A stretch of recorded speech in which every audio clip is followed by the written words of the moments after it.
Hello, my friends. Happy Thursday to all of you. So friends, I have huge breaking news. House Speaker Nancy Pelosi is finally taking action for us, the American people. There are now plans to allocate billions of dollars towards a fourth round of stimulus checks for all Americans. Top Democrats are demanding immediate action before the crisis gets any worse. So friends, there's a lot of news to cover in today's video.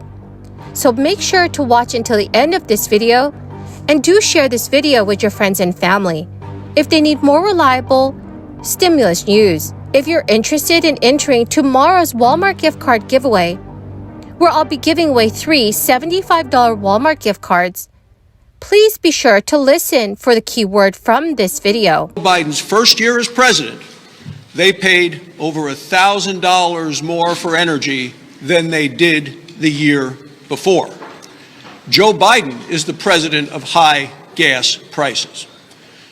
He surrendered our energy dominance to Vladimir Putin. We were the number 1 producer in the world. We're now number 3. It was a cash cow for Putin to fund his killing machine.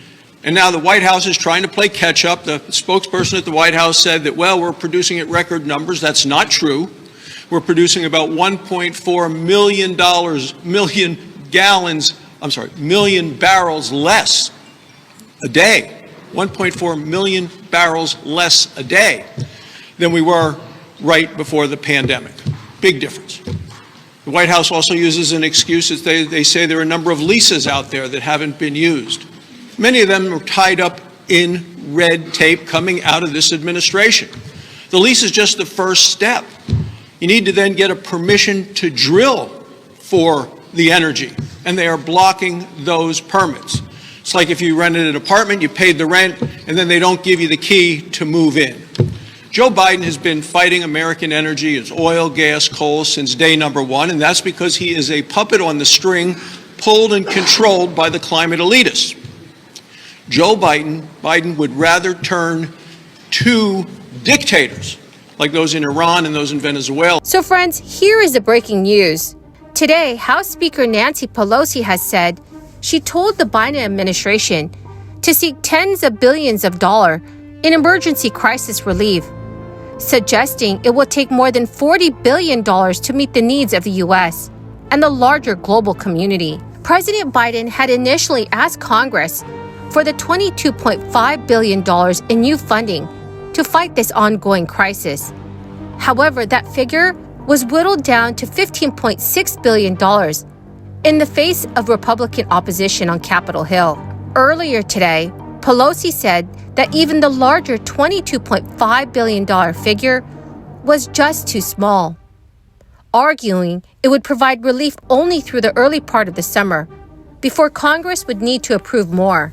Pelosi told reporters today, "I think they should be double what they asked for, because even when they were asking for like 20-some billion dollars, it was only going to get us to June." The comments came shortly after Pelosi and other Democratic leaders met in the Capitol with the Biden administration's top officials.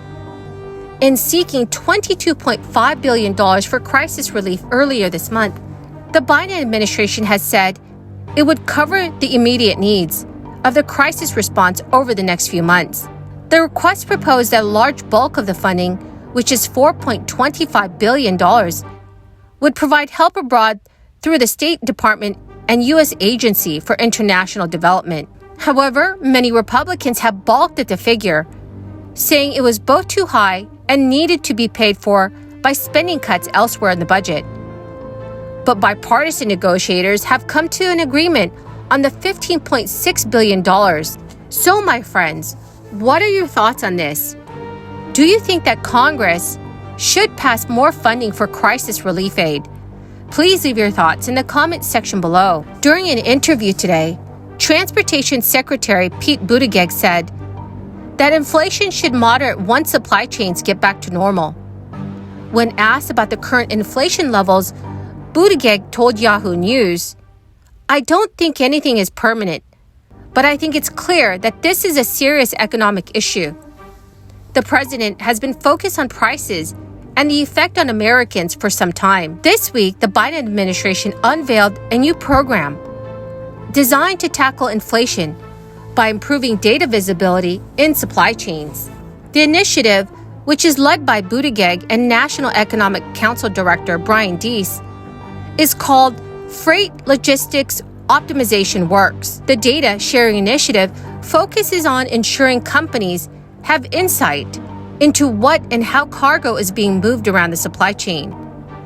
Pete Buttigieg is confident that the program will help alleviate pricing pressures over time.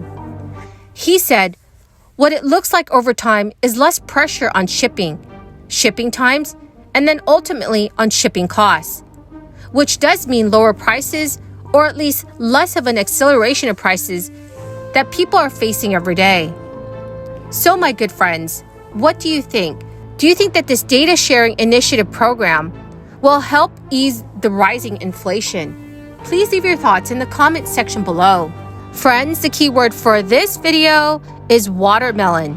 If you would like to enter tomorrow's 3 $75 Walmart gift card giveaways, please click and like my videos.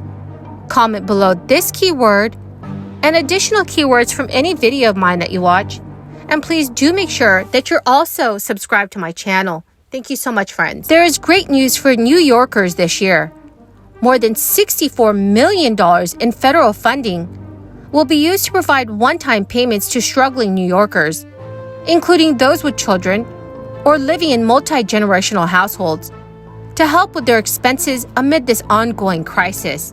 State Governor Kathy Hochul announced that the one-time payments are earmarked to help with the cost of diapers for struggling families, food expenses for households with both children and older adults, and provide housing assistance. Governor Hochul told reporters, "The crisis has laid bare the inequities that exist across our society, leaving vulnerable New Yorkers who were already struggling even further behind.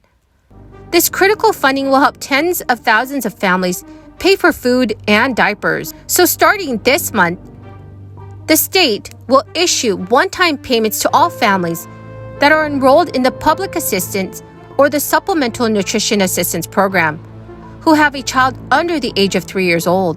Well, my wonderful friends, thank you so very much. Well, my good friends, thank you so very much for everyone who's watching and who's joined me here today to watch my videos. I truly hope that you found this video helpful. Please, friends, do me a big favor and share this video with your friends and family if they need more reliable and accurate stimulus news information.